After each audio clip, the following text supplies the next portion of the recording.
Moussaka ferto, zucchini balls ferto. Yeah, so Elena. Hello, this is Aidan from Malta, and I'll be trying Greek food today.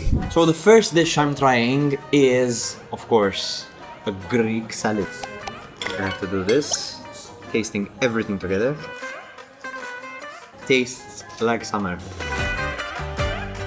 Next up, we have fried zucchini balls. Look at this, guys. Some tzatziki also. Tzatziki. This is everything. Next up, we're trying smoked cheese. I've never thought of smoked cheese in Greece. Huh? You see how cheesy that sounded? Ah, the smell.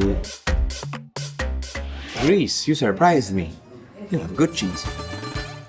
Greek meatballs with Greek yogurt. Yorklu. I guess this is lamb. Really good.